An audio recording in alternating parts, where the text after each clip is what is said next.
You ask Tiger to solve. This deals with linear equations with one unknown. The final result is x equals 3/8. Let's solve it step by step. Simplify the expression. Expand the parentheses. Multiply the coefficients. Simplify the arithmetic.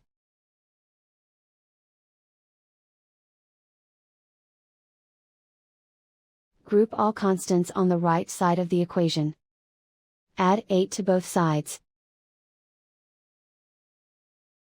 Simplify the arithmetic.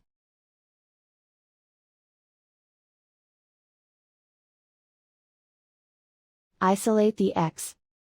Divide both sides by 48. Simplify the fraction. Find the greatest common factor of the numerator and denominator. Factor out and cancel the greatest common factor.